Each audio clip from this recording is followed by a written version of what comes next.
Hello friend, आपका स्वागत है हमारे YouTube channel OT technician classes में। तो मैंने जो लास्ट वीडियो बनाई थी उसमें पढ़ाया था जनरल एनेस्थीसिया के रूट और स्टेप्स। तो उसमें आज जो आएगा उसमें हम ये सारे स्टेप्स डिस्कस करेंगे। तो चलते हैं, आओ आज के जो कंटेंट है हमारा वो उसी टॉपिक के ऊपर है। उस टॉपिक को आज कंप्लीट करते हैं, आइए देखते हैं। तो इसमें पहले पार्ट में मैंने पढ़ाया था थिएटर में शिफ्ट किया जाता है। ऑपरेशन थिएटर में शिफ्ट करने के बाद जब मरीज ओटी टेबल पर आ जाता है, लेट जाता है, तो उसके बाद कौन सा स्टेप आता है? उसके बाद जो स्टेप आता है वो होता है सेकंड नंबर। कौन सा होता है? Pre oxygenation. Pre oxygenation pre oxygenation में करते क्या है दोस्तों? प्री ऑक्सीजनेशन में क्या है, मरीज आ गया ओटी टेबल पर लेट गया तो उसको नॉर्मल मास्क लगा के ऑक्सीजन देते हैं 100%। उसको मास्क लगा देते हैं और 100% ऑक्सीजन देते हैं उसको। 100% ऑक्सीजन देते हैं। कितने देर तक के लिए देते हैं उसको? ऑक्सीजन देते हैं उसको 3 मिनट के लिए। कितनी देर के लिए दोस्तों? 3 मिनट के लिए। 3 मिनट के लिए उसको नॉर्मल ऑक्सीजनेट करते हैं। ऑक्सीजन लगा दिया, 100% ऑक्सीजन कर दिया उसको, ऑक्सीजनेट कर रहे हैं उसको। तो उसी में उसके बाद जब ऑक्सीजन लगा देते हैं, ऑक्सीजनेट करते हैं, तो फिर देते हैं हम एक दवाई होती है जो कौन सी होती है, वो होती है ओपोइड्स। ओपोइड्स होती हैं, जो ओपोइड्स जो होती हैं उसमें क्या है, उसमें जो है 2 इंजेक्शन दिए जाते हैं। इंजेक्शन फेंटानिल और उसी में दूसरा इंजेक्शन दिया जाता है इंजेक्शन मॉर्फिन। इनका काम क्या होता है? इनका काम होता है पेशेंट को सुलाने का काम करते हैं ना। पेशेंट सोने के स्टेज में आ जाता है, मतलब कहता है कि मुझे नशा सा हो रहा है, सो रहा हूँ मैं, तो वो सो जाता है। तो ऑक्सीजन लगा रख के सो जाता है तो कोई दिक्कत नहीं। फिर स्टेप क्या होता है? फिर नेक्स्ट स्टेप शुरू होता है हमारा। थर्ड स्टेप क्या होता है? थर्ड स्टेप होता है हमारा इंडक्शन एजेंट। इंडक्शन एजेंट जो है हमारे, इंडक्शन एजेंट में कौन कौन सी दवाई देते हैं? इंडक्शन एजेंट में देते हैं पहले इंजेक्शन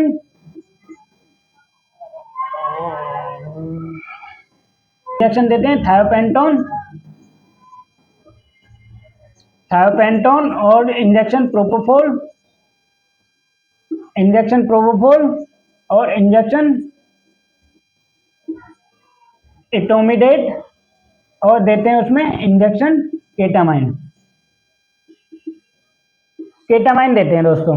ये जो दवाई देते हैं इसमें क्या है? ये इंडक्शन एजेंट है। इंडक्शन एजेंट क्या करते हैं? इंडक्शन एजेंट करते हैं रिवर्सिबल अनकॉन्शियसनेस। क्या करते हैं दोस्तों? रिवर्सिबल अनकॉन्शियसनेस, यानी पेशेंट सो जाता है, वो अनकॉन्शियस होने की स्टेज पर आ जाता है इन दवाइयां देने के बाद। वो उसे सोया, इसे अनकॉन्शियस लेवल आ गया उसका, लेकिन ये रिवर्सिबल है। तो इनमें कौन सी दवाई ज्यादातर बेसिक ज्यादा रूटीन में जो यूज होती है वो होती है आपकी इंजेक्शन प्रोपोफोल। नॉर्मली ये आजकल प्रेफर है, मतलब patient according the patient condition, तो प्रोपोफोल को ज्यादा दिया जाता है। ठीक है दोस्तों। तो इसी में अब आपके ये 2-3 स्टेप कंप्लीट हो गए। अब आता है आपका चौथा स्टेप। चौथा स्टेप क्या है? चौथे स्टेप में क्या करेंगे? मसल्स रिलैक्सेंट देंगे।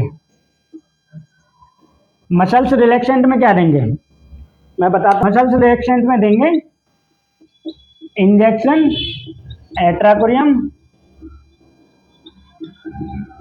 एट्राकोरियम और इंजेक्शन वैकुरोनियम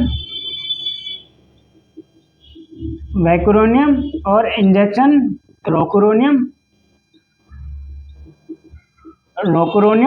और देंगे इंजेक्शन सुक्सामिथोनियम।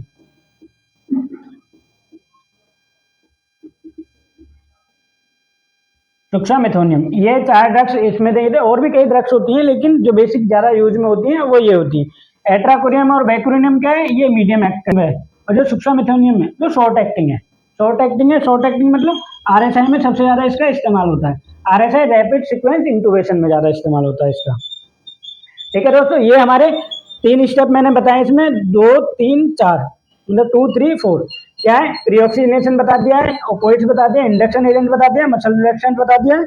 मसल रिलैक्सेंट का काम क्या है? मसल रिलैक्सेंट क्या करते हैं? बॉडी की जो मसल्स होती हैं पेशेंट, उनको रिलैक्स कर देते हैं, यानी अनकॉन्शियस रिवर्सिबल अनकॉन्शियस इनसे हो गई और मसल्स रिलैक्स इनसे हो गई, तो ना वो उठ सकता है, वो पूरा बेहोश हो गया है। अब क्या करते हैं? अब उसको करते हैं मास्क वेंटिलेट। क्या करते हैं दोस्तों? अब करते हैं उसको मास्क वेंटिलेट। मास्क वेंटिलेट में क्या करते हैं? हेड टिल्ट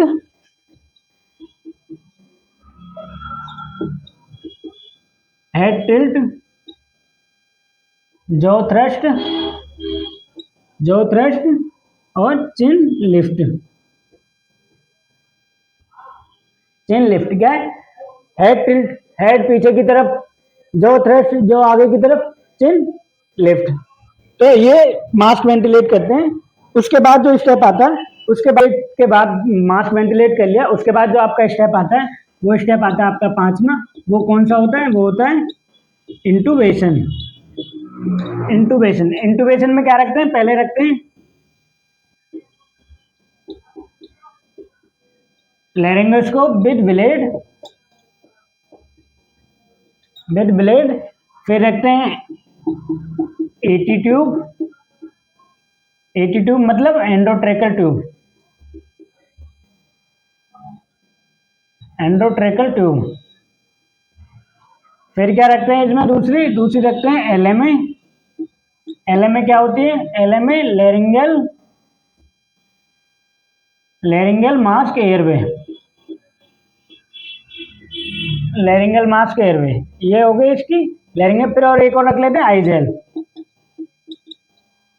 जेल रख लेते हैं। ये तीसरी आई जेल रखते हैं। अभी डिपेंड करता है पेशेंट की सर्जरी क्या है और एनेस्थेटिक क्या, कौन सी ट्यूब डालना चाहते हैं। अगर वो ईटी ट्यूब डालना चाहते हैं तो ईटी ट्यूब डाल सकते हैं, एलएमए आई जेल। वो डिपेंड ऑन एनेस्थेटिक के ऊपर होता है और सर्जरी के ऊपर होता है कि कितनी लॉन्ग सर्जरी है, मीडियम सर्जरी है, उसके हिसाब से ये सब डिस्कस किया जाता है। ठीक है दोस्तों, 5वां होगा आपका इंटूबेशन। फिर क्या आता है आपका छठा स्टेप जो आता है, वो आता है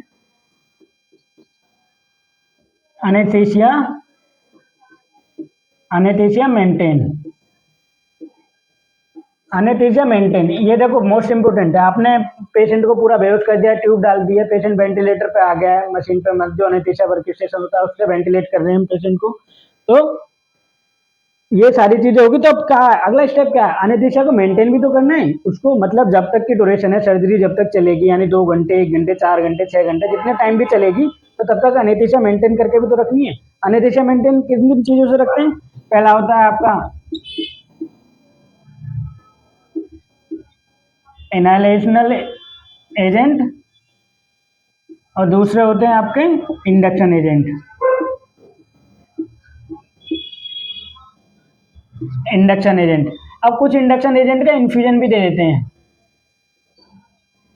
जो लॉन्ग है तो इन्फ्यूजन में लगा के भी कई बार कुछ इंडक्शन एजेंट रहते हैं, कुछ दवाइयाँ ऐसी होती हैं जिनका इन्फ्यूजन चला देते हैं। तो इन दोनों चीज़ों से अनेस्थीसिया को मेंटेन करते रहते हैं। इनहेलेशनल एजेंट क्या करते हैं? जो मेडिसिन देते हैं इंडक्शन एजेंट, उनकी पावर को बढ़ाते हैं, साथ में ना स्ट्रॉन्ग कर देते हैं, और शक्ति आती है उनमें, तो लॉन्ग टर्म चलती है दवाइयों का इफेक्ट। तो अगले बार छठा स्टेप ये होगा। अब आपका आता है 7 स्टेप। 7 स्टेप क्या है?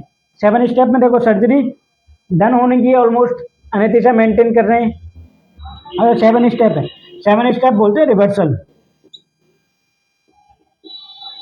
रिवर्सल शुरू करने से पहले कुछ दवाई दे देते हैं, जैसे कि क्या होती है, एमसेट दे देते हैं या फिर डेक्सामेथासोन दे देते हैं। डेक्सामेथासोन दे देते हैं। ये तो दवाई देते हो, चॉइस है क्या है, कंडीशन है किस हिसाब से, क्योंकि सर्जरी अनेस्थीसिया मेंटेन से कुछ देर बाद वॉमिटिंग आने के चांसेस होते हैं, तो पहले ये दवाई दे देते हैं एमसेट। उसके बाद क्या करते हैं? रिवर्सल करते हैं। तो रिवर्सल में क्या करते हैं? रिवर्सल करने के लिए जो दवाई होती है, रिवर्सल करने के लिए दवाई होती है मायोपायलेट।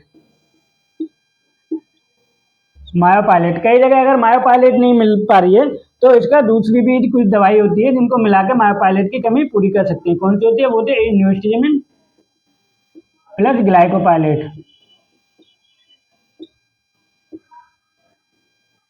ग्लाइकोपायलेट, ये इन दोनों दवाइयों के मिक्स करके भी मायोपायलेट की कमी को पूरा कर सकती है।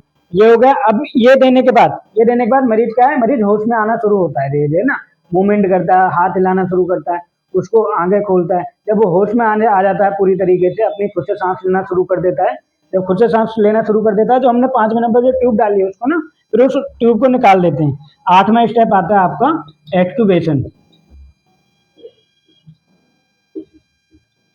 एक्सटूबेशन में क्या करेंगे? जब पूरा पेशेंट होश में आ गया है, मूवमेंट कर रहा है, हाथ हिला रहा है, बात करने की कोशिश कर रहा है, वो ट्यूब की वजह से नहीं कर पा रहा है, तो उस टाइम जब हम देखेंगे अनेस्थेटिक के डॉक्टर्स जब देखेंगे कि हाँ ये होश में प्रॉपर तरीके से, तो उस टाइम ट्यूब को निकाल देते हैं।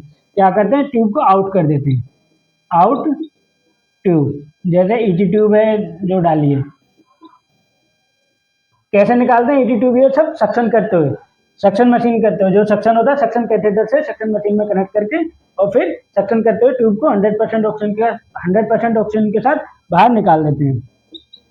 क्या करते हुए? सक्शन करते हुए, सक्शन करते हुए, सक्शन करते हुए ट्यूब को बाहर निकाल देते हैं। तो क्या हुआ? पेशेंट होश में आ गया, प्रॉपर ट्यूब निकाल दिए, खुद से सांस ले रहा है, यानी पेशेंट कॉन्शियस है, प्रॉपर है, सब कुछ ठीक है, उसके वाइटल्स नॉर्मल है, सारी चीज़ें ठीक है। तो उसके बाद उसको क्या करते हैं? फिर कर देते हैं उसको पोस्ट ऑपरेटिव वार्ड में शिफ्ट कर देते हैं।